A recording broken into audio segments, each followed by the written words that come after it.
first of all, thank you very much to Sole and everyone on the committee for having us on the program. It's a great pleasure to be here. This is joint work with Stefano from Costanza and Joe Hall, who is an outstanding PhD student at Stanford PhD and will be on the market this year. So what we try to accomplish in this paper in a nutshell is we want to understand how borrowers who face who have trouble making their loan payments during an economic downturn respond to debt forbearance. That is a policy which allows them to defer their monthly loan payments for a given period of time. And to look at this question, we use as our setting, as our laboratory, a nationwide field experiment that we were able to run with one of the largest consumer lenders in the country. In the experiment, we were able to issue randomized debt forbearance offers, and we're interested in observing the impact of receiving these debt forbearance offers on borrower expectations, borrowers' repayment behavior, and banking relationship in the longer run. That is, borrower demand for future interactions with the lender that offer forbearance. Before I go into the details of the experiment, let me begin by talking a little bit about debt forbearance as a type policy. So debt forbearance, debt moratoria that allow borrowers to postpone loan payments are a very popular policy tool that has been used frequently throughout history in an effort to soften the impact of economic downturns on the credit market and the wider economy. Debt moratoria have been around at least since the Great Depression, and they've been used recently at truly unprecedented scale in response to the COVID-19 pandemic. One very interesting empirical fact about debt forbearance is that much of the debt forbearance that we see out there in the real world is actually not mandated. It's not mandated. Instead, it is much of the debt forbearance that we see in the real world is actually granted voluntarily by private lenders. So in the US, for example, during COVID, forbearance was only mandatory for government-backed loans like federal housing loans, federal student loans, and so on. Yet we saw a lot of forbearance being granted across the credit market on a variety of loans like big auto loans, consumer loans, and so on. And that matches what we see in other credit markets. Now, that of course begs the question of like, why would a private lender ever do this? Why would a private lender ever tell their borrowers that they're free to postpone their loan payments without any adverse consequences? So we think there are several reasons why it may make sense to give borrowers a break on their loan payments during an economic downturn, not just from the perspective of an aggregate macroeconomic stabilization perspective, but also from the perspective of a profit maximizing private lender that's trying to collect loan payments. There are several reasons. There are several reasons why it may make sense to grant moratoria. So the first and most obvious reason has to do with liquidity and the continuation value of banking relationships.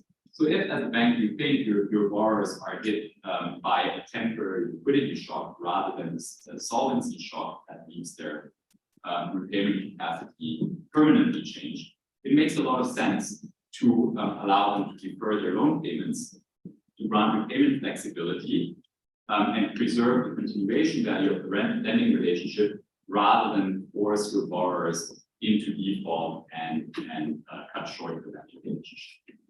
A related rationale for granting moratoria is a more strategic relational contracting explanation.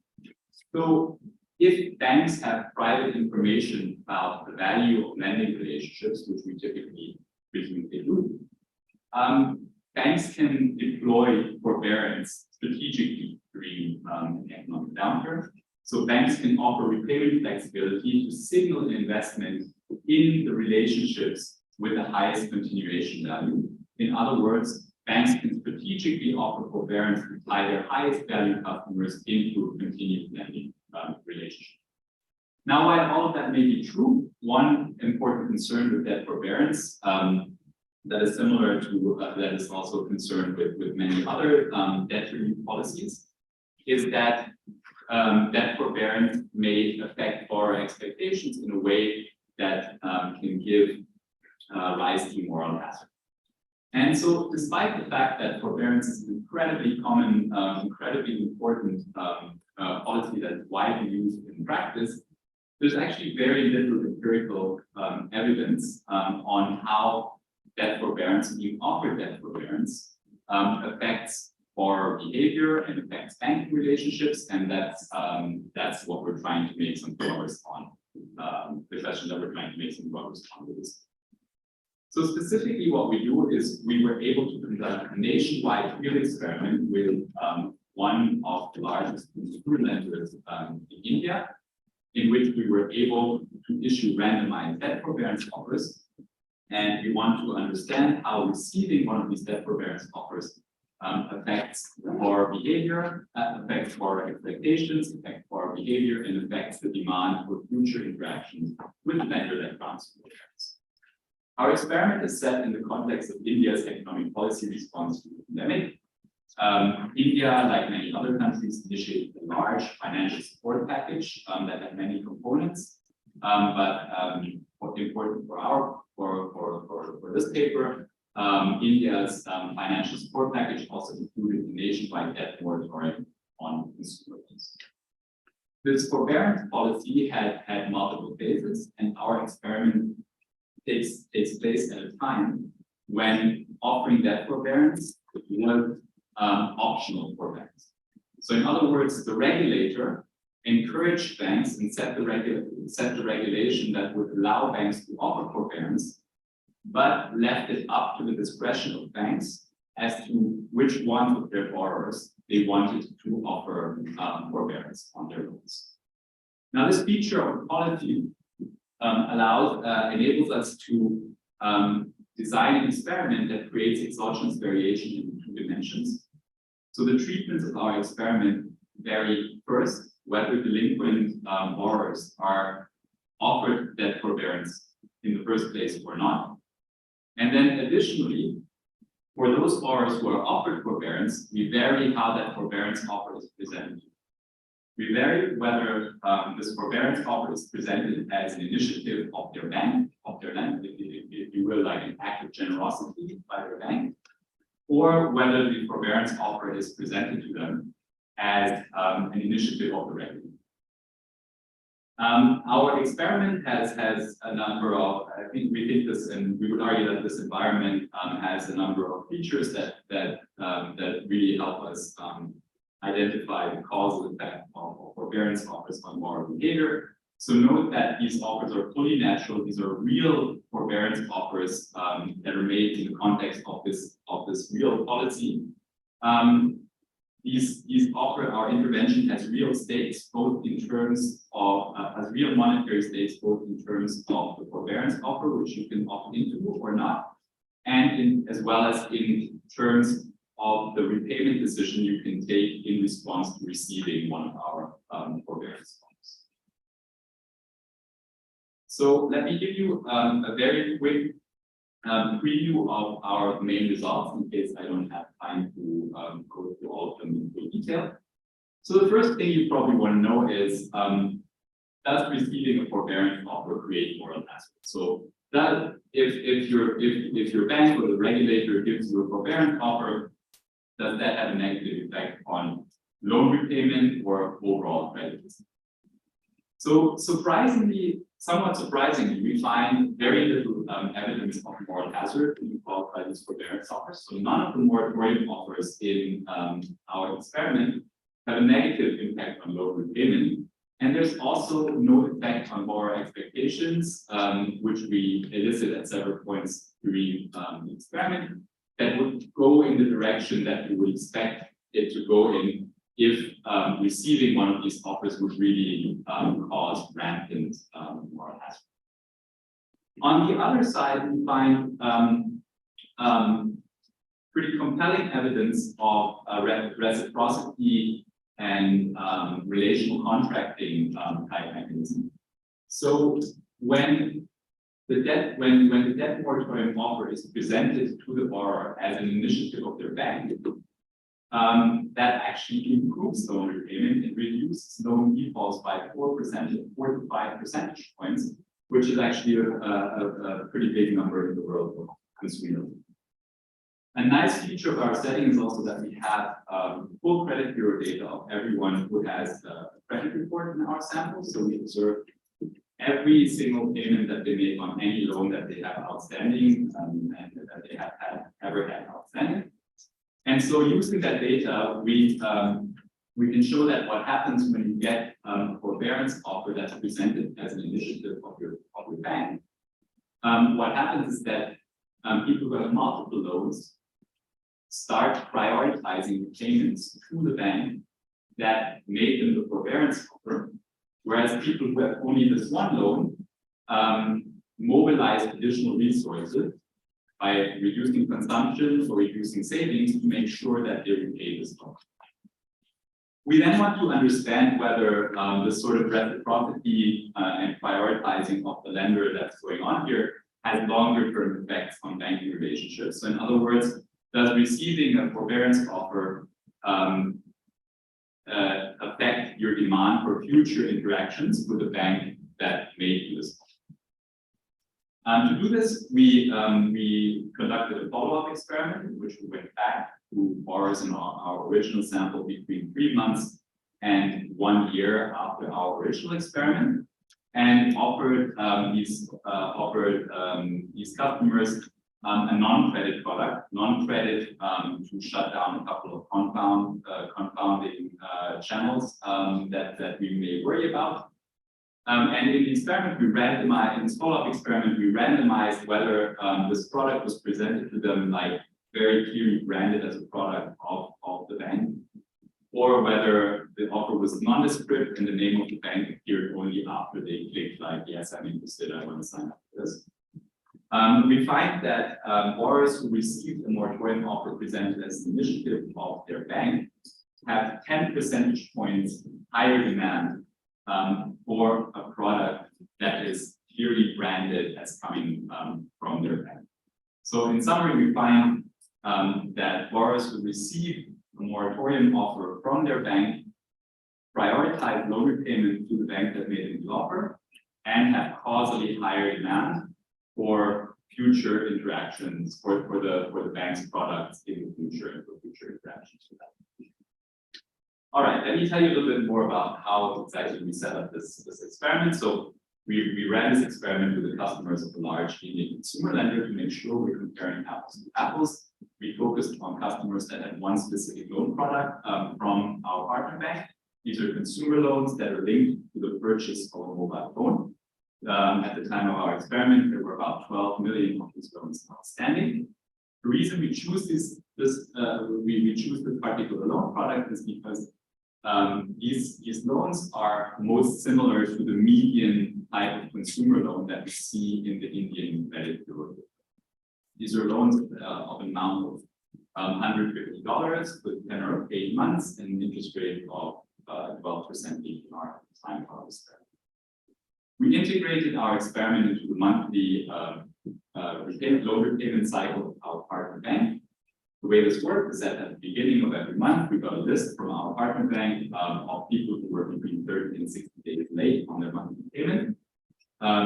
In total, we had a list of about 50,000 customers, of which we managed to reach about 20% or 10,000, and assign them to treatment. Our treatment design is very straightforward. We have 4 treatments, 2 moratorium offer treatments, 1 placebo and 1 control group. Our main treatment of interest is what we call the moratorium relationship offer. In this treatment, we call up delinquent borrowers and offer them a 3-month debt moratorium. Importantly, in this treatment, we frame the offer as coming from your bank. So we call them and tell them, hey, we really care about our customers and truly value your business. We understand everyone in India is going through a difficult time right now. We want to help you, and that's why we are making this debt moratorium. Our second treatment, which is the main comparison treatment, in this treatment is what we call the moratorium regulated offer. In this treatment, we give the borrower we offer borrowers an identical 3-month debt moratorium. However, in this treatment, the moratorium frame is coming from the regulator. So we call up the borrower and tell them, hey, we can offer you this 3-month debt moratorium, but basically the only reason we're doing this is because the regulator is used. We then have a placebo condition to make sure that if we're seeing any effects here, that's not just coming from receiving friendly call from your lender. It uses the same script as the moratorium relationship offer treatment, but at the end of the script, you just refer to the customer hotline that offer a moratorium. And then the control group throughout is our partner bank's debt collection call, which just reminds you that they haven't received your payment. All right, let's look at the main results. So the first set of results that you want to know about is how do these debt forbearance offers affect loan repayments. So I'm plotting you here the raw loan repayment rates in all of our treatments and the control group. So we see that there's really no evidence of that our forbearance offers cause moral hazard. Neither the relationship offer nor the regulator offer treatment reduce loan repayment relative to the control group. On the contrary, loan default is 4 percentage points lower when in the relationship offer group, when the forbearance offer is presented to you as an initiative of your bank. Now, from this figure, we can already make a few inferences about mechanisms. So, if you're seeing an improvement in repayment in response to receiving one of these offers, that could be a treatment effect either on the ability to repay, or it could be a treatment effect on borrowers' willingness to repay. So we're pretty confident that what we're seeing here is actually a treatment effect on borrowers' willingness to repay. There are a number of reasons for that. So first note that these are all ITT effects. So this is the effect of receiving a debt forbearance offer, not the effect of actually selecting the offer, which is of course endogenous. I can then also show you that take-up of the offer is identical in the relationship offer and regulator offer conditions. The people who take up in these two conditions are no different along observables. And we have a number of other tests in the paper. So all of that taken together makes it very confident that given that we see this improvement in repayment only in the relationship offer, only when the offer comes from your bank, is pretty strong evidence, makes us pretty confident that what we're seeing here is a treatment effect on willingness to repay. Now, if what we're seeing here is a treatment effect on willingness to repay, that willingness to repay could be affected, that treatment effect would come about through two alternative channels. So it could be that what we're seeing here is evidence of pure reciprocity. So you might think that my bank did something nice to me in difficult times, so I want to reciprocate and be nice to my bank without expecting any specific benefit from that in the future. Or alternatively, it could be that what we're seeing here is a more strategic reciprocity, in which borrowers interpret this offer as an investment in the banking relationship, as a signal that the bank thinks this lending relationship is worth preserving, is high value. That in turn makes the value of the long-term relationship with this lender salient to the borrower, and the value of the long-term value of the relationship discourages short opportunism in the short term. To distinguish between these two explanations, we did a follow-up survey after the treatment in which we asked people who had received the offer from the regulator versus people who had received the offer from the bank about how they interpreted this offer. And in this survey, we see that there's some clear differences. So borrowers who got the offer from their bank are more likely to say that this offer went to the most credit-worthy borrowers only, So they interpret it as a signal of value of the relationship. And they're also more likely to say that the main reason for repaying the loan is to preserve the option value of doing business with this lender in the future. So all of that really points very much towards a relational contracting and strategic reciprocity explanation of the results. I'm almost out of time, but I just want to show you one last set of results. So we wanted to understand whether this reciprocity that we're seeing here is just, just applied to that one loan on which you were offered forbearance, or whether receiving a forbearance offer has a longer term effect or has an effect on your demand for future interactions with the lender. To do this, we went back to borrowers in our original sample and offered them a non-credit product that was randomized and either branded clearly as a product of the bank that had granted forbearance or nondescript. And we find that borrowers who in the initial experiment were offered a moratorium by the lender have 10 percentage point higher demand for a non-credit product branded with the name of the bank that offered forbearance. So just to summarize, we find that when forbearance comes from the regulator, it has no effect on repayment. When forbearance is an initiative, is presented as an initiative of the bank, it makes borrowers prioritize loan repayments to that bank and increases their demand for future interactions and doing future business with that bank. And I'm out of time, and thank you very much. I look forward to the discussion. How do borrowers respond to a debt moratorium? Experimental evidence from consumer loans in India. So to overview what the paper does, it asks a few research questions. The first is, how does a debt moratorium affect loan repayment or default?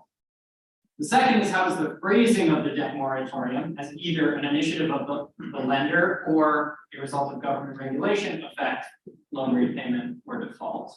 And for these first two research questions, the identification strategy is this randomized controlled trial with a large consumer lender in India, where the main experiment here has 4 different arms. There's the relationship offer arm, where it's phrased as being an initiative of the lender, the regulator offer arm, where it's the result of government regulation, a placebo arm, where they get a friendly call from the bank, from the lender, or the control group, where it's a collections call. Then the third research question is, how does the phrasing of the debt moratorium affect take-up of a future product offered by the bank? And for this, there's a follow-up experiment conducted 6 to 12 months later within the 2 debt moratorium arms. And now, just to answer this research question as I worded it, you don't actually need an experiment here. You just have to offer the product to everyone because you already have a randomized variation from the first experiment. But they do want to randomize something here to try to get mechanisms. So they randomize whether this product that's offered is branded with the lender's name versus not branded, and whether it's a credit product, which is a personal consumption loan, or whether it's a non-credit product, which is a financial help. The data that they have is going to be on take-up of both the initial forbearance offer and the follow-up product. They have loan repayment data from the lender, and then they have credit bureau data on the repayment of loans from other lenders. I put an exclamation point here because I am always impressed when an RCT has data not only from the partner financial institution with which they're working, but also from the credit bureau, because that allows you to do a lot more in terms of looking at not just direct effects on the loan that they have from this particular lender that you're working with, but also to look at substitution, crowding in or crowding out of repayment of other loans. So broad assessment, these are important policy relevant questions. We know from some prior work by Martin and one of his co-authors on this paper that phrasing matters in consumer credit markets. So they have this really nice JPE paper where they find that including language focused on morality in messages to people who are delinquent on their loans to encourage loan repayment increases their debt repayment. That's with an Islamic bank in Indonesia. We also know that forbearance policies and debt moratoria were a common COVID-19 policy response by governments and banks around the world, but we have little evidence on the effect of forbearance. One exception to that is an RCT by Deniz Aydin in Turkey that's looking at the same kind of first research question as this paper of what the effect of forbearance and comparing it in that case to the changes in interest rates to see which one has a larger effect for the repayment of delinquent borrowers. But we really have no evidence on this second and third research question about the effects of phrasing of that forbearance policy. And the effect could go in either direction. So the effect of forbearance itself could go in either direction, because on the one hand, you have moral hazard, where you'd be worried that now that forbearance has been offered, these borrowers think, well, this bank's probably going to offer me forbearance in the future. Maybe they take on more debt than they should in the future. Maybe they use the debt for more risky activities due to moral hazard. On the other hand, there could be reciprocity, which could either be strategic. I think the bank gave me this forbearance because they think I'm a good credit risk, and so I need to continue to look good to the bank, so I'm going to repay my loan, so I get opportunity for credit in the future from them, or for forbearance in the future from them. Or it could just be altruistic. I feel good about the lender because they gave me this forbearance, and so I want to repay more than I do. So the main comments I have, which I'm going to spend the rest of the time on, because I think it's kind of the first order thing that this paper should make sure it gets right going forward, is on the experimental design. And in particular, there was differential selection into the sample across arms. So this is a table from the appendix where you have the number of people assigned to each treatment arm. So as Martin said, there were those 45,000 who were in the experimental sample. And then you have these 9,600 which is the sample they're going to have in their regressions, because those are the ones who were successfully contacted by them. Now, the issue that the paper has to grapple with is that if you calculate the percent who were successfully contacted by treatment arm, you see that in the two more debt moratorium arms, about 16 to 17% were successfully contacted, and in the placebo and control arms, about 25, 26% were successful. So something happened in this process of contacting the borrowers that led to these differences.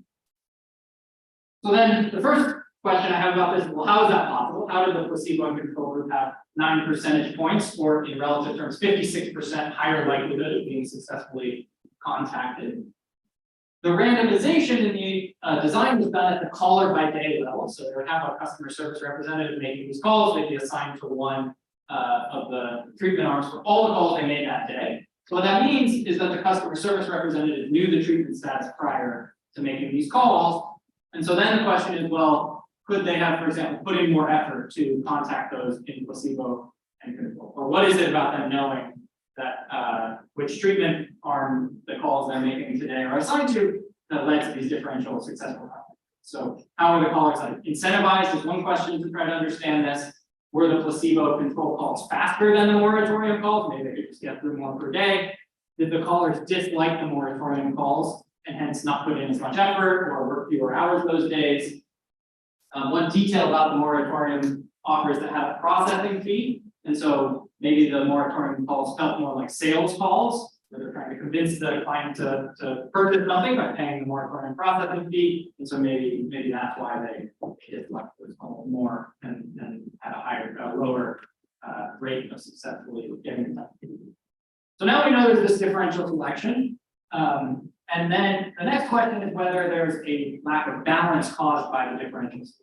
If the differential selection is non-random, then you might have a lack of balance between the moratorium arms and the other two.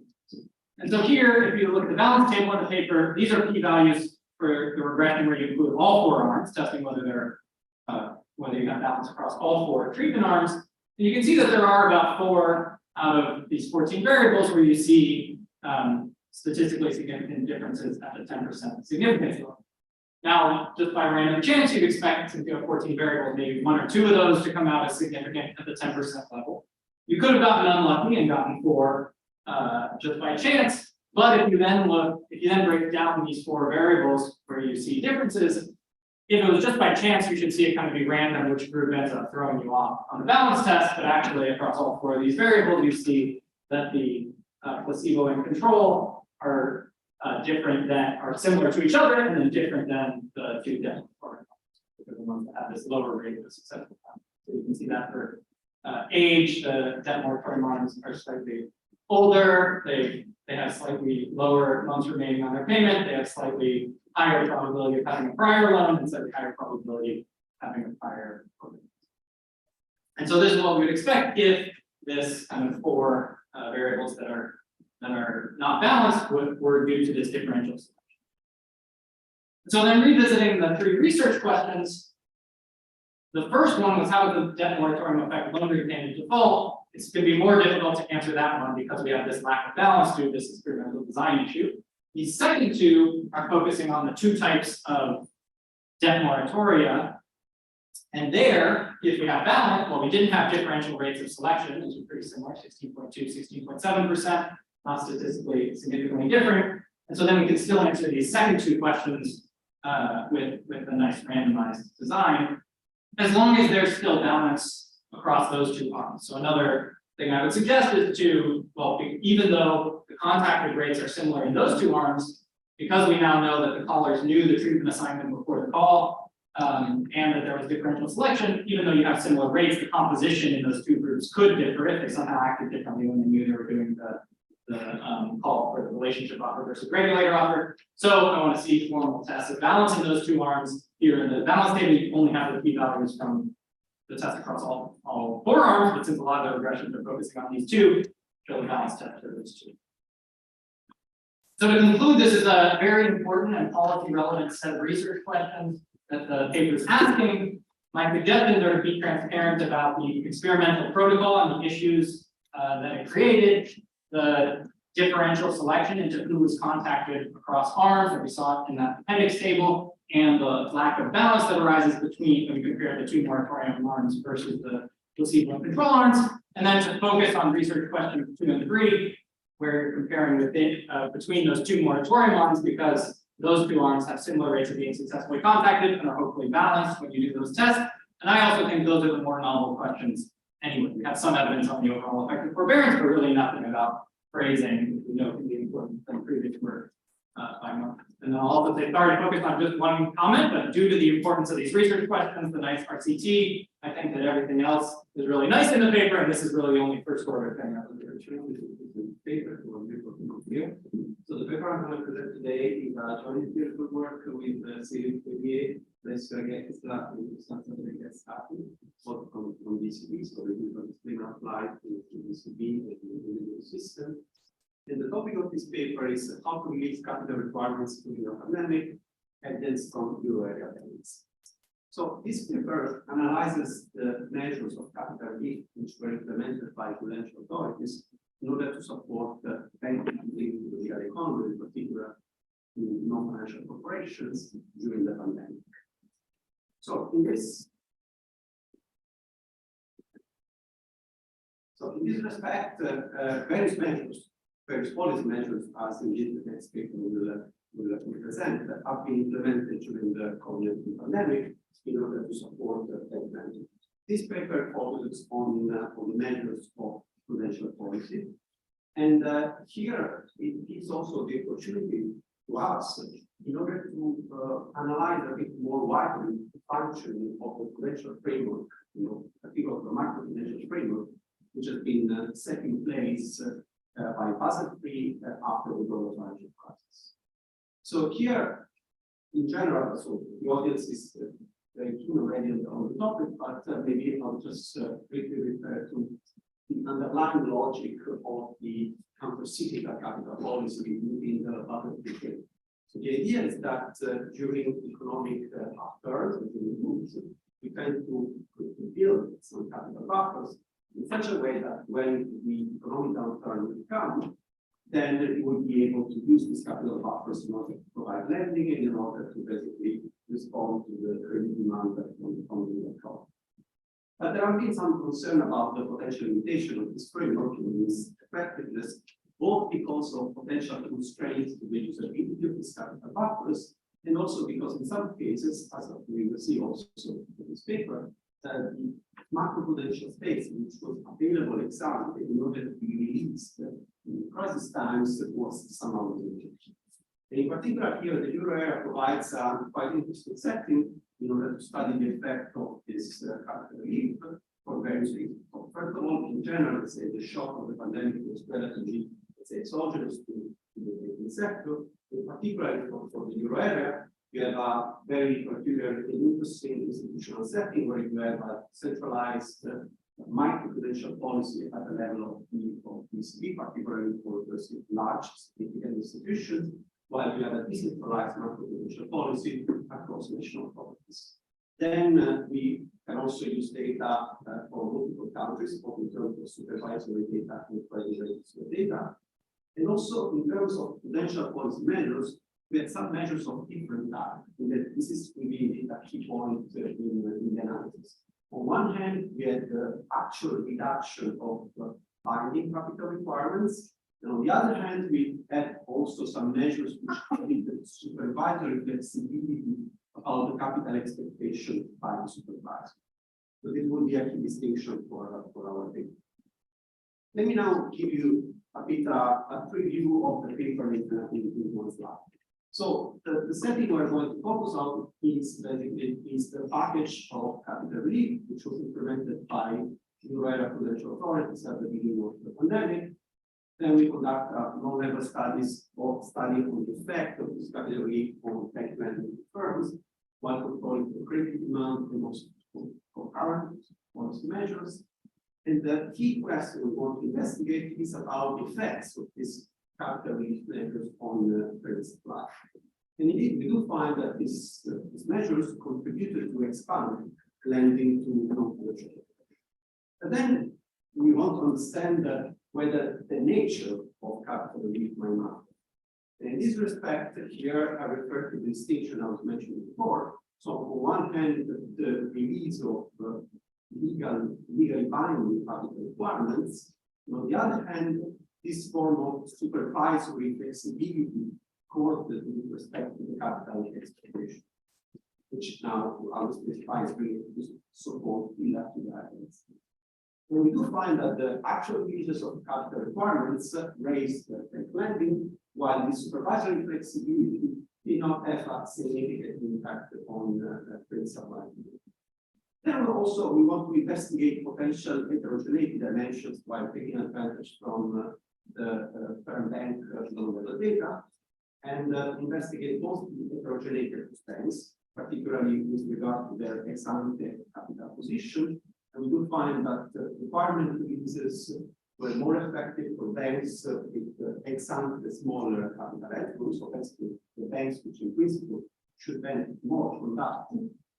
And second, we also investigate heterogeneity across firms with respect to their ex-ante riskiness. And here we rely on some measures related to the credit history of firms in lending relationship with banks. But here we do not find evidence that the requirement releases promote lending towards insolvent banks. So we do not find evidence of potential risk-taking channel of these capital releases. I will not have time to focus on the literature review, but I will just mention that our paper intends to contribute to three main strands. One is about the effect of changing capital requirements on bank lending. In this case, here we focus on a release of capital requirement, while most of them focus mainly on increased capital requirement, mainly in normal times. Also, another important strand of literature for us is also the discussion about tools and expression in policy making, and in this case, we apply to prudential policy. And then the third important strand of literature is about the bank lending during the pandemic and its potential effect and the effectiveness of the other two. Now, to motivate the analysis and also to give you a bit some indications about what type of measures were implemented, I would like to start with this chart because ideally, when you think about an economic downturn, if you think about the role of prudential policy, you would immediately think, okay, well, we can use the countercyclical capital buffer because this has been designed for that. Yes, in principle, yes. As long as you have an available countercyclical capital buffer which can be released. And that's exactly the problem that we observed at that time. So this chart shows, let's say, the capital requirements for different components. The Pillar 1 requirement for all banks, the Pillar 2 requirement for specific, let's say, which is bank specific. And here we have the various capital buffers. And here you see that in 2019, so basically before the pandemic, then that the CCYP, so countercyclical capital buffer available for release in the euro area was, let's say, to be optimistic, extremely small. And just to give a bit an idea, maybe, so only 5 countries out of 19 had activated a positive CCOB. And actually among these, only in terms of large countries, only France.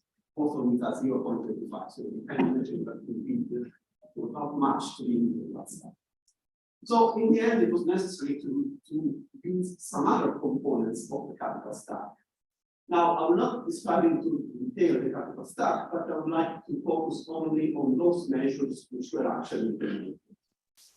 And here I will refer to the distinction between the reduction of binding capital requirements and the supervisory flexibility. So in terms of reduction of capital requirements, then we have 2 important components. One was a change in the composition of the Pillar 2 requirement, which is bank specific. And the other one was decreasing the combined buffer requirements. In other words, the sum of all the capital buffers which have been entered. So here, what the ECB, in this case was ECB banking supervision, did was essentially to promote a change in the composition of the Pillar 2 requirement. Before it was supposed to be fulfilled only with common equity tier 1, so basically the most absorbed inside the capital, and then afterwards it could be met also with additional tier 1 from tier 2. Then the other important measures is the decrease in the combined buffer requirements, which per se includes the release of the capital buffer when available, and also the decrease of other buffers like the systemic risk buffer, or also some structural buffer like the OCI and the GCI for the systemic risk. What is important here is that all these releases that we consider together were important in order to decrease the so-called MDA or maximum distributable amount trigger, which means that this trigger basically defines the level of below which banks might be subject to automatic restriction in terms of dividend payments or equal changes, which is quite important for capital planning. Then the other measures was a permission which was granted by the banking supervisor in order to operate below the Pillar 2 guidance. So the Pillar 2 guidance per se was still there in terms of capital expectation, but what the SSM said, well, by now you can operate below, but also without saying explicitly until when. Actually, a timeline was indicated only 3 months afterwards in July. So what we do basically is to analyze the effects of this different type of capital relief, also to understand whether rule-based actions could be potentially more or less effective than discretionary measures. And in terms of empirical strategy here, one key issue, of course, is the tangle between supply and demand. That is also a period where credit demand surged a lot. So we exploit the data from an credit. So using the physical planning relationship, to control credit demand. But then on the supply side, there are also many things, many aspects which were going on. First of all, the other concurrent policy measures. So, for instance, the monetary policy measures and also the non-guarantees, moratorium, and also some bank-specific features which might be also relevant for the energy. And indeed, we also have information on the allotment of the TLTRO, the target and long-term international operation, as well as on the dividend payments expansion which will apply at the bank level. And also from monetary credit, we can also identify not only the volumes of loans, but also the share of this loan at the per bank lending relationship, which is actually covered by a guarantee. So in terms of data, we have a sample, a quarterly sample from 2019 to 2024. We use low-level data from our credit, and we combine that with bank level supervisory data, also to have information on the capital indicators.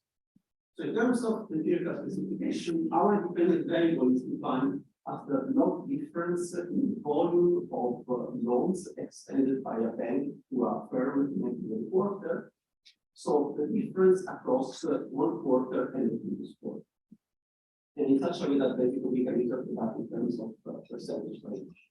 Then the key explanatory variable for us are indeed the 2 types of capital releases. One, the reduction of capital requirement, as I mentioned before, and the other one is the pre-COVID level of the Pillar 2 guide, that in principle was defined as temporary.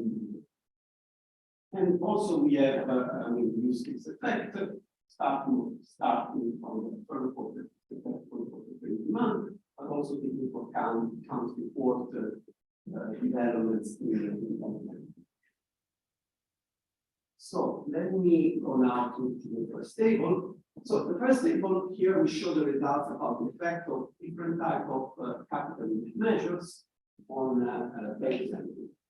And here we progressively saturate the specification in terms of this effect. In the first column we have the third quarter this effect.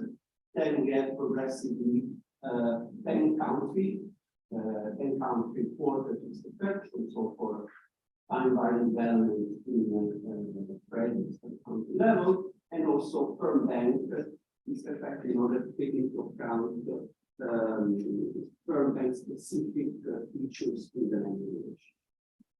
What we see is that looking at the results for the capital, so for the requirement of for the release of capital requirements, we do find an expansionary effect, which is included between, depending also on the saturation of the specification, between 2.6 and 3.6% additional provision of lending, while we do not find a significant effect for the supervisory discretion related to the Pillar 2 guidance.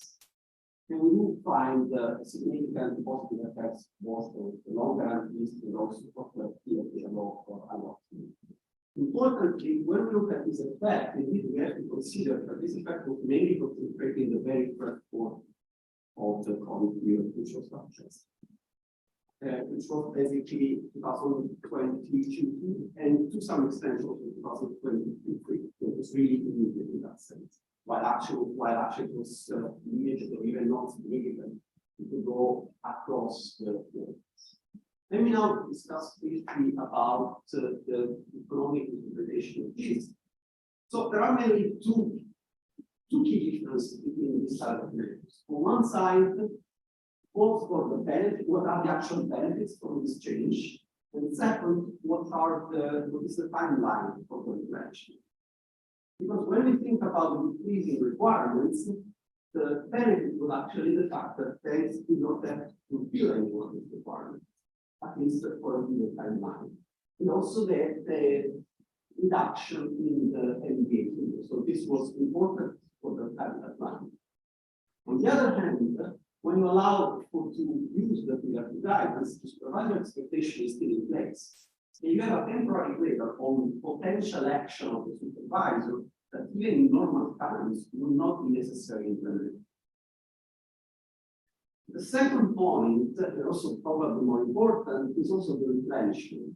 Because in this case, we have clear rules about when you might have to replenish, for instance, at a certain level of the countercyclical capital buffer. There is a timeline which is set in the frame. But here, this was a sort of ad hoc measures which was adopted, and of course it was important, but being a bit outside of the framework was not really well understood, also because the timeline was not communicated with the exam. Now we explore also the heterogeneity, both across terms and across banks. So across banks, here we distinguish banks in relation to their exam capital equity. And in particular, here we define a variable which is the distance from the Pillar 2G level before COVID, and interact that with the capital requirement. And what we see is that this effect, the expansionary effect of capital releases, was indeed stronger for those banks which ex-ante had smaller capital. And this is consistent also with the on the buffer in the papers, on buffer usability, which have been also recently developed also in different areas for the US, for the euro area, by my authors, and also for the bank. Then the other important dimension of heterogeneity is related to exam references. Here, concern could be, okay, maybe this capital relief to some extent may enhance some risk taking, particularly towards risky firms. And what we do here is using the data from our credit, we have information on credit history, in particular on whether a given bank has recognized impairment in the lending relationship, in the previous lending relationship with the firm. So basically, this private information which is related to the specific loan contract, existing loan contract. And here we interacted the capital requirement releases with the lab variable for impairment. So what we see is that if there has been a previous recognition of an impairment, the expansionary effect is almost cancelled out. Thanks. Which means that the expansionary effects was taking place only for those firms which examined had not recorded previous impairment in their lending relationship. Okay, so I mean, we also conduct various other analyses and robustness, also taking into account, for instance, the interaction with loan guarantees, which is important in this case. What I can tell you that is that loan guarantees might foster lending, but they are not necessary for the effectiveness of capital needs. So capital needs are affected independently from loan guarantees. Although, of course, guarantees may amplify this effect also because of the reduction in the risk of the loans. So just to conclude, the COVID-19 pandemic provides quite a factor setting in order to study the function of the prudential framework and also the effectiveness of the capital buffer framework. And we do find that capital relief measures supported better supply to input firms, but measures were not successful in the same way, because on one hand, we see that banks adjusted their credit supply if the capital relief was either permanent or even if it was temporary, it was implemented within rule-based processes which could easily understood by banks, particularly in the capital planning process. While on the other hand, discretionary relief measures which were implemented via flexibility on supervisory guidance had limited success, possibly because of the uncertainty in the replenishment or because they were not affecting capital planning by a limited policy.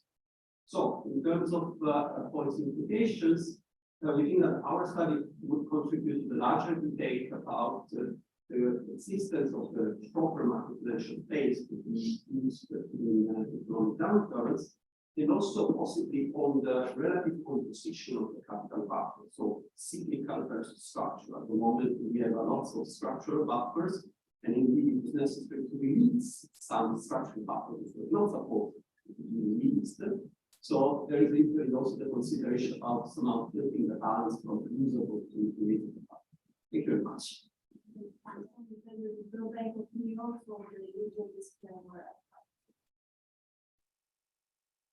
So let me summarize very briefly what the authors are doing in this paper.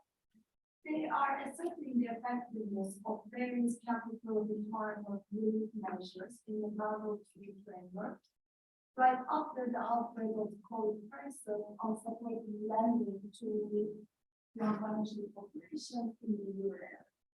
They specifically focus on three sources of variation in regulatory capital. The first one is the permanent reduction in capital requirements, but Alessandro was talking about the structural part of the macroprudential regulation. The second one is the release of the countercyclical capital buffers. And the third measure they have been considering is more like a guidance. Even though some of the guidance by supervisors, we have provided flexibility on capital expectations. They have data, confidential, supervisory, and registered data on all individual bank loans, firms. It's pretty detailed database covering many banks in the area. And they have also cross-country dimension that have in the database some other states in European countries, and they can measure and they can see the bank, different banks than the same firm. And then they can control for several of the bank characteristics and also control for the demand side, looking down the effect of the measure on the supply. So I thought it's very well done and it's very flexible. There is several extensions in the paper and a lot of that. So what I will be talking about today really is for thinking a bit more when you rewrite the paper. Perhaps you can rewrite it because I got confused the first time I read the paper. I was okay, they have something on top of the buffer, all like that and on the macro side, and maybe thinking about these measures implemented in the past, especially in emerging markets, and scaling from the examples here that they have kind of utility in the past and doing the GSP, they release some of those measures, and we study, not study the impact or effectiveness of those measures during the extreme events. But here we have new database and new measures, and I was really thinking that this really is about the concept of the capital buffers and how they could be used in your area and whether they are effective or not. Until the very last paragraph of the paper, when I read the second time, I see that it's not really. Let me tell you, when you read, you always find that this capital relief measures such as removing the capital requirement, I put here permanent and temporary, because my first reading one really is more the permanently changing the structure of the measures, like which capital we can use to satisfy the capital requirement. The authorities really changed the distribution, not really the requirement. They've also changed the capital buffers. But the temporary one, there's a question mark because when you read the paper, you don't really get which one is really complicated, right? Because everything is bundled together after we talk about the capital requirement, and most of the paper, like many of the tables, have reached all the results together. And then but they show successfully, I think, that those measures are associated with higher bank lending, while the guidance really providing flexibility has not been effective. And they also find that the effect is stronger for banks with smaller guidance. I think it's again very important evidence on the capital relief approach during the pandemic. But it looks like we don't really driven by these micro-prudential measures. So still, I would say this paper is contributing to literature, but still the results are mixed. So we still don't know very well what the how effective these micro-prudential measures will be in place, such as the capital buffers, and I didn't see that very much in the paper. I was looking at, and it looks like that Alessandro show today in the presentation. We should definitely bring that in the paper. How many of the countries will meet the capital requirements, and whether they have enough offer to be released during whether they have enough to release the offer. That would be really good. But why I'm talking about this, because when we are thinking about that, the paper is how the countries or how macroprudential policies should be used for the crisis time, right? So it's in the constitution regarding that, but I don't think we are there yet. This data set is great, but what can be done to understand how these measures could be used during crisis times to support them in the bank. Because from the more from the more macro side of the literature, we have some evidence. It's not only my paper. Here I'm showing you my paper, but as far as I know, the literature, those theoretical model related to a euro area country for the US, or maybe some other data sets that use more like one single country and the usage of this country either country buffers or like kind of positioning as a they have shown more evidence for the effectiveness of the optimal prevention. Well, what I show here is just to tell you that there is some evidence, again, from the literature, that this type of measures, macro-prevention measures that will be used specifically, is associated with smoother credit supply, reduced volatility of prices at large long area. So then what is my suggestion here? I would really go deeper into the data because this is really well done, I think. But highlighting a bit more, what are the main instruments effective in supporting credit to the banking sector during COVID, the first month? And give a little bit more distinction between the two types of portfolio. Here, there is two dimensions that we should understand. In one of the, I think you also showed the table that whether these measures are like more permanent versus temporary, because it looks like only the money condition, or the other measures that you find it is useful in micro prevention, whether you have micro prevention or macro prevention. So what I think is useful, since you have, okay, so now there's an activity of the country. I didn't see this like what I would do is with this 19 of the country, this is a potential number of country, and when I check the potential number of information for each country, one can perhaps study the potential differential effect of this type of prevention measures if they were activated or deactivated for every country, using the country as a variety. In the data to see if those countries activate the right in the beginning and see the consequence. Again, the paper is really about how the policy can be used, how macro prevention policy should be used during the crisis period. The other very big conclusion of the paper is about the policy recommendation regarding the buffer visibility constraint.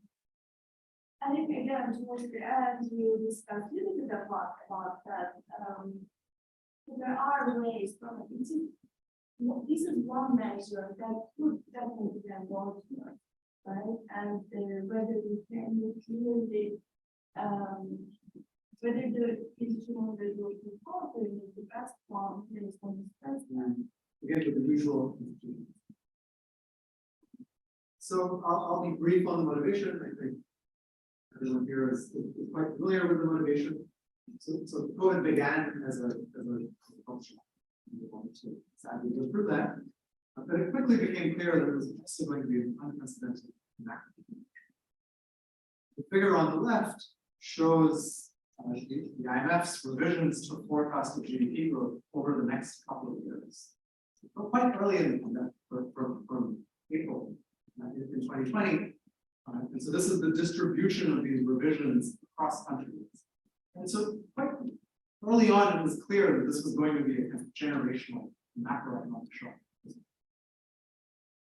Now, this was not a shock that originated in the financial system. The figure on the right shows you that it did have quite significant effects on credit. This figure shows you the distribution of this impact in the recovery across the system. And so what we're going to be interested in is how did the policies that were put in place help shape or not the kind of recovery and credit that we see.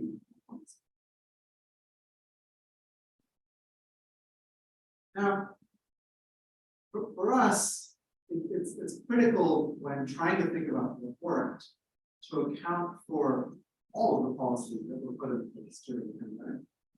And many policies were put in place as it's noted and as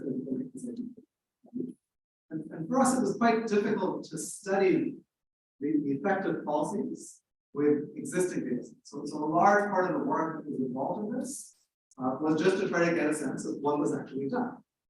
It turned out to be something quite interesting. Took a lot of time, but you know, we think that it's an important part of the work, and will also be hopefully useful. So I'll spend a couple minutes just describing the data. So we present in a companion paper comprehensive announcement level data set of countries' policy announcements during COVID. And let me emphasize a couple of key features of this data set.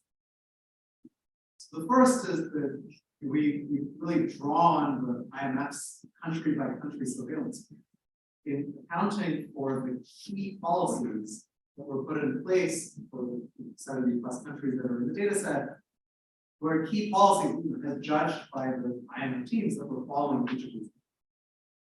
So for us, that is important. In addition to that, importantly, in order to actually use this for work, we have announcement dates and also sizes of policies for the dimensions where we think this can be measured. With that, we have about 28 granular types of policies over the course of 2020, covering fiscal, monetary, and prudential policy. So our process for putting together this data set is described in detail in the paper, and that paper and the data set are both available to anyone who wants them. So we do hope that we use this data and we'll say something about effectiveness, but we do hope that this will be a useful public good that helps us draw lessons for future policy. So what do we do with this data set?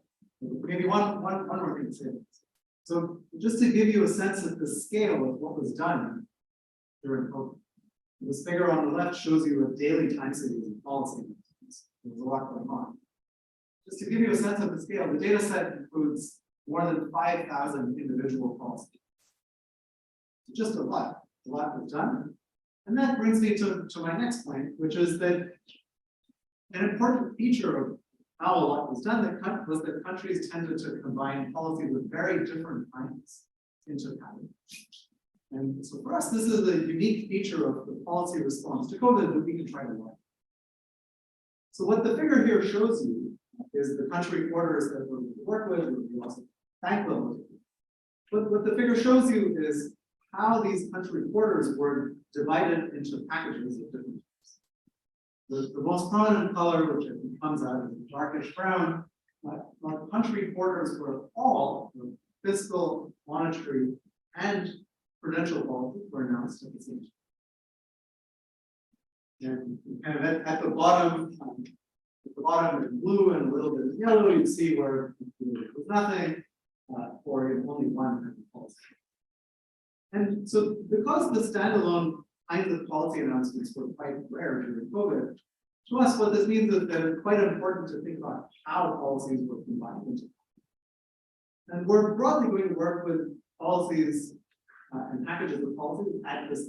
So, for example, a package for us will be only fiscal and monetary policy in that quarter, but not prudential.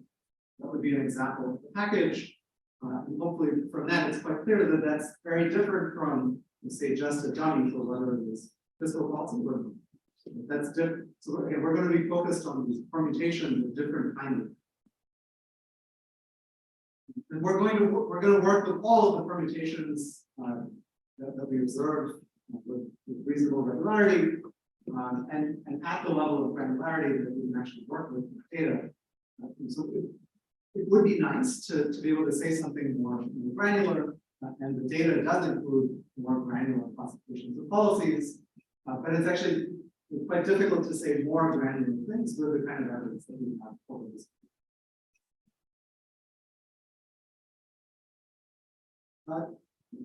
To give you a little bit of a flavor of how we think about this conceptually, so we're going to be interested in how all of these different kinds of policies affected the recovery of that credit. And it's worth noting that, again, so I think in this room we're interested in the effect of policies on credit anyway. But in the context of the pandemic, it is worth noting that reviving credit was an important intermediate policy objective or authorities around you. So this was part of the intended role. Now, the main policies that were put in place conceptually could have affected banking through several channels. So they could have had a margin, they could have changed incentives in a marginal way, for example, like the introduction of guarantees, or simply just shifts in the cost of providing credit. One, they could have had, instead of this kind of marginal effect, something that was much more based on constraints and just shifted the capacity to lend. Think about the kind of relaxation of capital requirements that we just heard about. And they might have also affected borrower demand. Now, keeping these different channels in mind, for us, it really is not conceptually clear in an ex ante sense which policies, which package of policies we would have expected to. So there are a couple of different ones. The first of these is that you might have thought that what one view would be that a very narrow kind of policy response would be the most effective because one of these channels was the most effective. So once we understood which channel was most important, we would find the right kind of policy to hit that channel, and that would be what would be most effective. Maybe countries tried many things because they didn't know which channel was effective, and then we would learn from our empirical evidence which channel turned out to be most effective. So that would be a view where you wouldn't really think that packages of policies would be particularly important. You just need to figure out what actually. That's one view. And let's contrast that with just the deep, almost defining uncertainty of the pandemic, where we didn't know which of these was binding. And perhaps all of them were relevant in some way. So that would be a view in which it really might matter to have a package that potentially actually works through all of each. It's all of each. Another important dimension, which really is kind of not clear exactly, is how we should think about stuff. So we know from the general context that very large policies were put in place in some countries. And you could, on one hand, you could think that larger policies would actually be better. And on the other hand, you could think that there would be nonlinearities, and at some point, you really wouldn't be doing something. And so for us, these are important empirical questions. Which policies were effective? Did it matter how policies of very different types were put into packages? Which packages worked? And what was the role of the size of the policy? And so again, for us, these are really fundamentally empirical questions. And so we're going to be thinking about this empirically. So we're going to be working by and large with bank level data, quarterly frequency for about 1,500 banks in almost 50 countries. So you can see the specification here. I won't do that, but let me say a couple of things about this. So first, we're going to be thinking about the effect of lagged policy packages on credit growth. So the dependent variable will be quarterly change in credit level.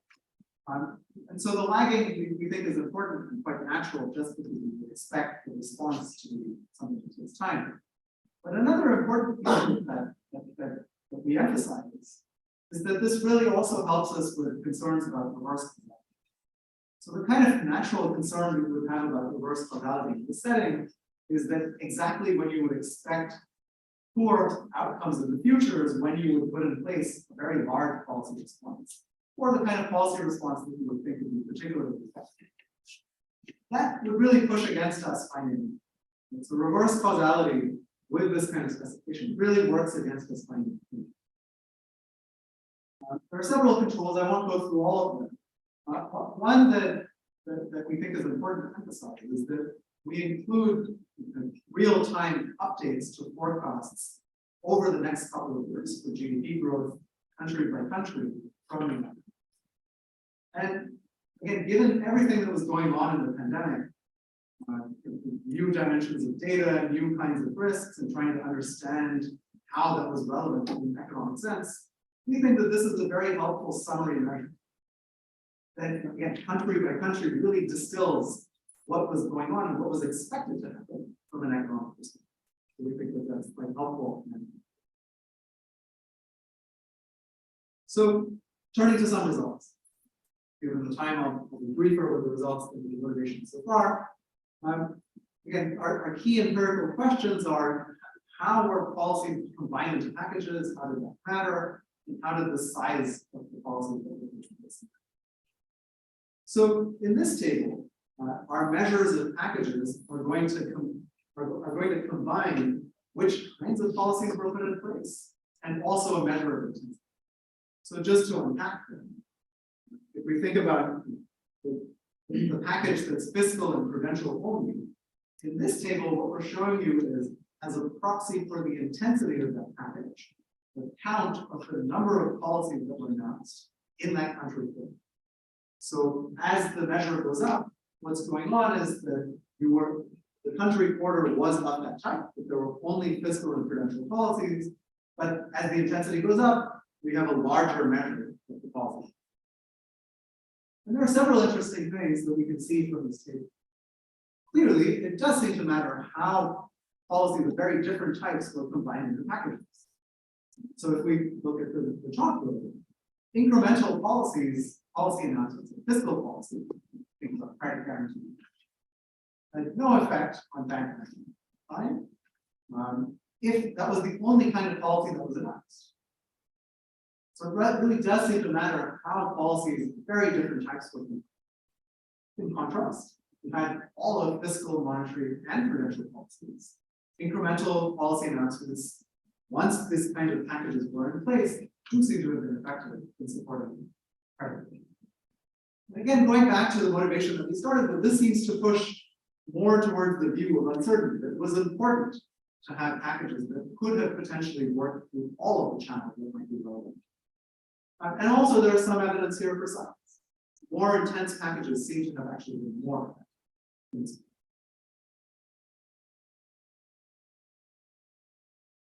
Now from that table to this analysis, we'll move to a more visual analysis just so that it's easier to see what's going on.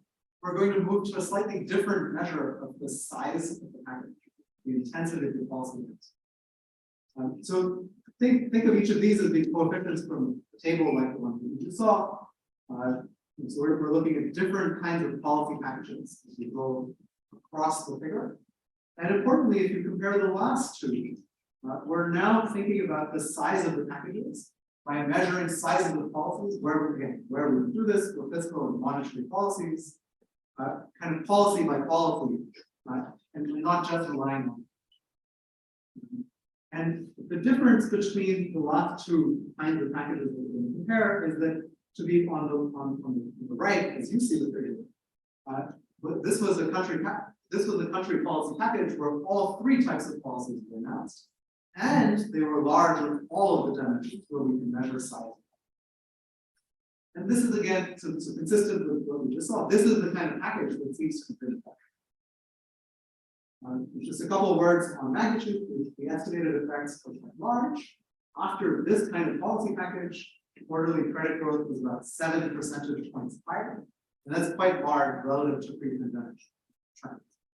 It's about 3 times the pre-pandemic package. So this kind of package seems to have, this is the only kind of package that seems to matter, and the effects were. Briefly, if we have a slightly less stringent definition of what it meant to be large, we can add a little bit more color to try to understand what kinds of sizes of packages matter. So here, what we can see is, again, focusing on the right of the figure, even having had all three types of policies, packages where policies were large only on one dimension, but not on all dimensions, seem to not have been done. So it really seems to be this, we call this kind of approach where everything is done and everything is big and all average. And this is the kind of, in the context of the pandemic, this is the kind of policy response that seems to have been. A couple of brief thoughts on robustness. I think I'll keep this brief in the interest of time. Just to focus on one, given that one of the questions of interest for us is the size of the policy and how that mattered, we do a fair amount of robustness on how we think about what it meant for certain kinds of policies to be launched. So we already saw these two different measures of sizes of policies. We have counts as a measure of intensity. We have actual sizes where we think we can measure them in a sensible way for some dimensions of policies. We also have robustness where we think about different thresholds for what it meant for policies to be large relative to the distribution. So again, we saw a couple of those already, more of those in the paper, and that doesn't seem to drive the results. And we also have versions where we try to account for more dimensions of size. So one challenge is that in general, in the literature, it's difficult to measure sizes for prudential policies. But accounting for a proxy of that, we still have this message that it really seems to have been important to be large on all of them.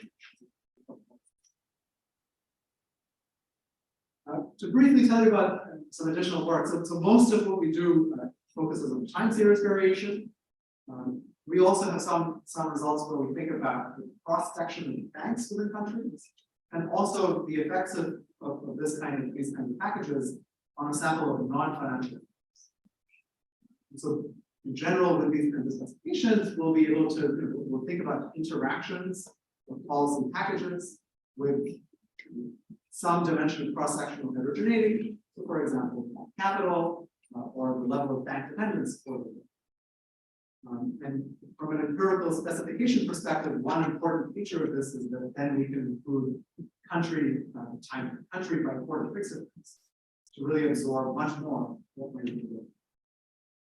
And so what we find, somewhat intuitively, is that the same kind of all-out approach that we described, so all of the dimensions of policies, large in all ways, also seems to have been more effective for more constrained banks. Consistent with the intuition that the constraints were at least part of what we developed. We find that these kinds of packages also channel additional liquidity to more bank-dependent firms. And finally, consistent with what we just saw in the previous presentation, these kinds of all-out packages don't seem to have disproportionately channeled additional liquidity to firms that seem to have been particularly poor performance before the pandemic. So with that, let me briefly wrap up. Again, whether and how the composition of policy packages matters. Size of packages is really not conceptually obvious, and therefore is an empirical question.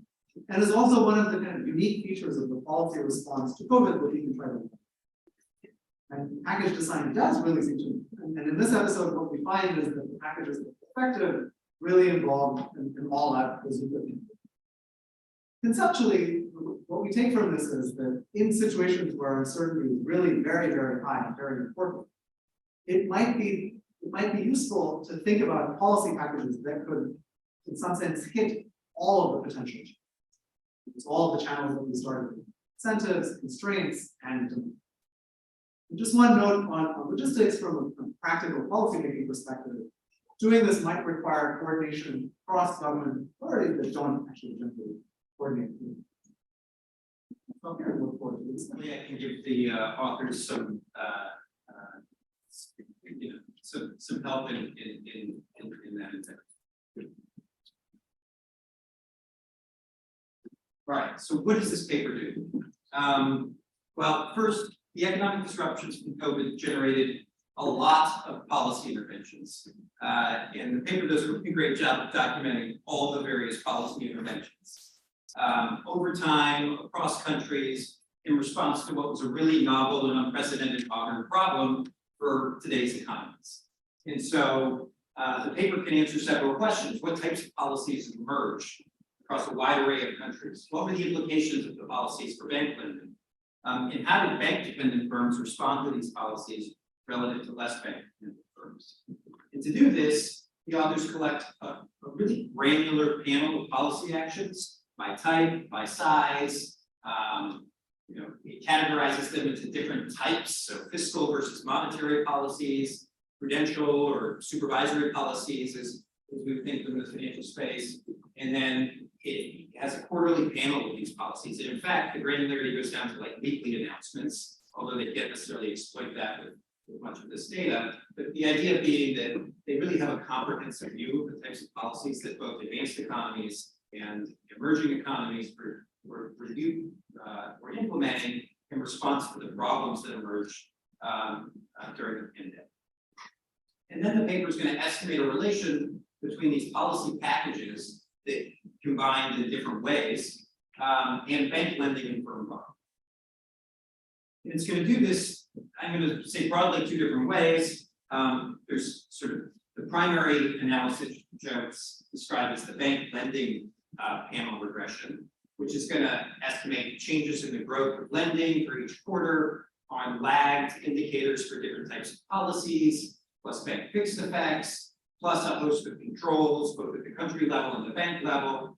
And then there's some firm regressions, which I'm going to talk less about here, but which Divya described nicely at the end of this talk.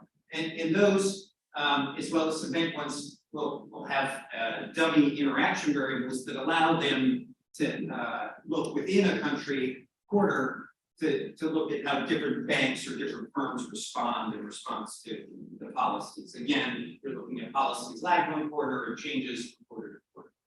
And the period is going to be 2020 Q1 to 2021 Q4. The packages are all lagged.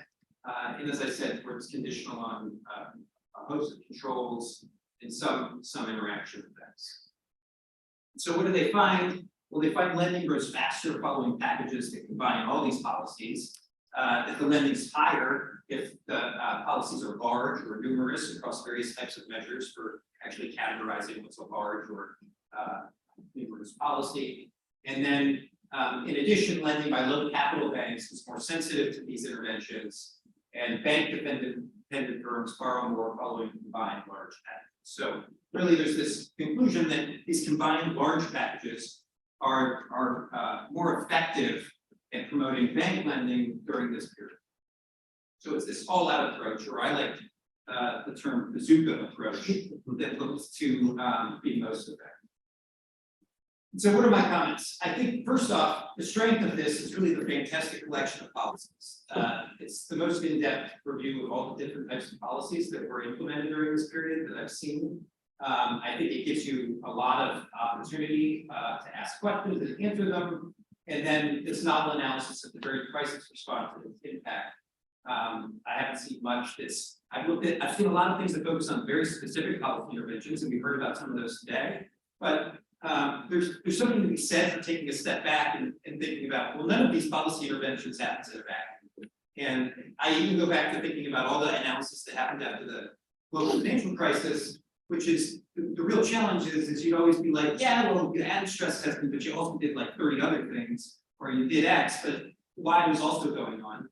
And this paper is kind of like, that's a problem. We can't isolate all this stuff that nicely. And so perhaps what we want to do is take a step back and ask, well, what is all the stuff that's happening, and what does it look like associated with that? And then I'm going to have 3 comments. So those I think are the benefits of the paper, and then I have there's the messy stuff. There's just a really core empirical challenge in any work like this.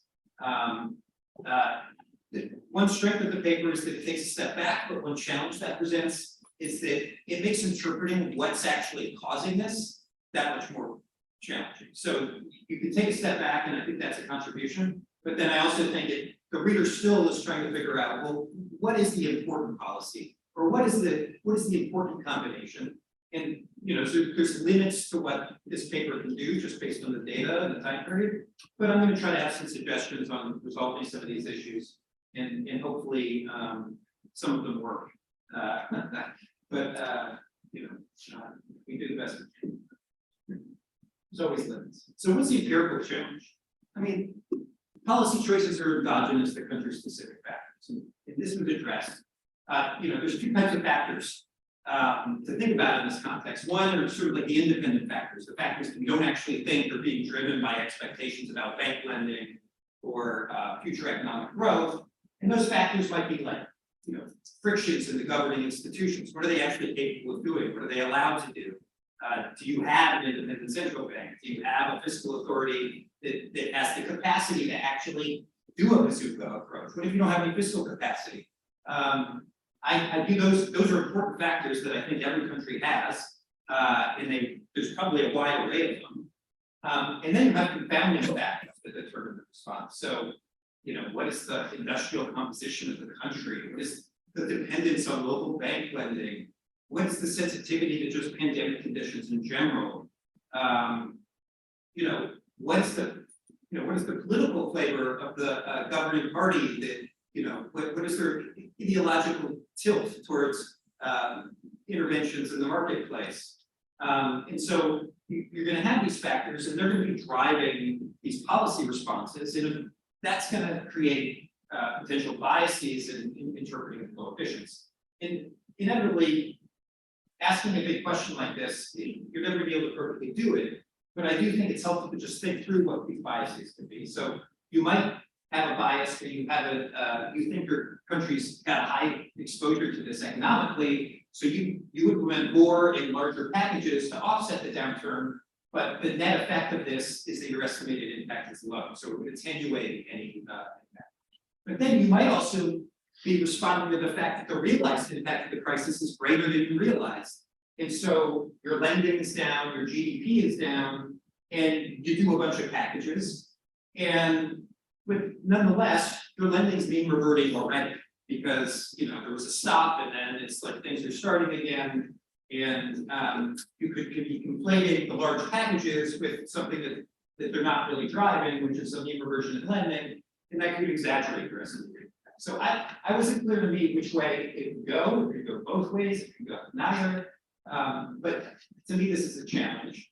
And the empirical specifications of the control choices are what's critical to overcoming that challenge. So, the choice of controls, those are really important. But there's going to be a problem that emerges, which is because none of the controls is a perfect bullet or a silver bullet, you're still going to have questions that the reader's trying to interpret. When you have all these controls, it makes it that much harder. So first, just in interpreting the results, you get this answer that all out bazooka packages have the best response, but these things have such pervasive economic effects. We could talk about fiscal stimulus. The fiscal stimulus can boost credit demand, it can reduce credit demand, it's substituting for borrowing, and it could be changing the exposure to banks, which could be unlocking capital. You have monetary policies. They could be lowering rates, which could be increasing demand, but then you also have liquidity facilities that are more focused on the financial institutions. And so you have lots of different types of policies in these buckets. And across these mechanisms, the timing may vary. Some of these mechanisms have an impact instantaneously or within the first quarter. Others are going to persist for like a year or beyond a year. And the analysis here is really focused on the immediate impact. So when you want to think about net effects, it's important to try to break these down. And I know I'm probably out of time. So all I'm going to say is, I think all of the different controls in here actually make it harder for me to think about what is the source of variation that's being revealed. And the reason that is because sometimes the counterfactual is another country. Sometimes the counterfactual is a different quarter within the same country. And so there's two sources of counterfactual variation. Sometimes the controls are there, like sovereign yields, GDP revisions, et cetera. But these are also things that are plausibly impacted by the actual packages. And so my control so thinking about what the outcomes are conditional on having those things in there is actually quite complicated. And I kind of struggle to think about, well, what is the impact I'm actually observing and what channel do we think it's coming through? And then the other one I think is important to think about is like putting in bank fixed effects, which takes out a trend in this post period. But that might actually take out a lot of the explanatory changes that are important that might be coming because of the packages. Now you're just looking at idiosyncratic variation around a trend in the post-package period.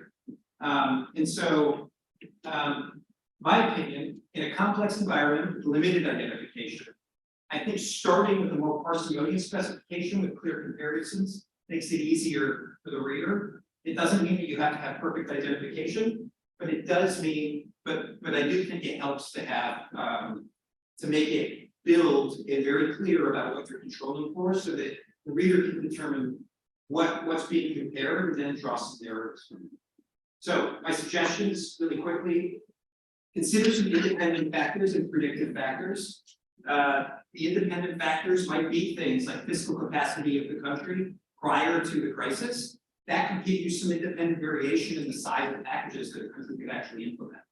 I know that it could be a challenge to explore more granularity, but obviously some of these segments could be broken into at least just like two buckets, rates versus facilities or transfers versus forbearance, these sorts of things. And then think about bringing in prices, lending rates as another factor, because that can give you an additional factor in terms of quantities to help you tease out issues around, is this coming from credit demand? Is this coming from credit supply? As of now, it's hard to tell. It's both, but then we can't tell which package is doing what. And then, as I said, begin with simple specifications and consider a cumulative impact instead of this time series impact, because I'm really dubious that all of these packages are just like 1 quarter effects. I'm concerned that I want to know what packages influence, the change in lending from 2021 Q4 from where it started before the whole thing happened, and not be too focused on like this hyper frequency of the timing, because I think a lot of these packages are designed to be like, well, we're going to spend money for the next 12 months, and we're going to be sending checks for the next 12 months, and not just like a media 1 quarter impact. And so those are all my comments. The one last thing I want to say is that I think a really cool paper would be to write a paper that asks what determines the policies. So instead of using the policy that you're like policy evaluation, think about how did countries choose the set of policies that they actually had, and what were the factors that influenced that? You have like one common systematic shock in an array of policies. It would be fascinating to know what were the inputs to the decisions that actually chose each individual policy. So sorry for reading up all the questions.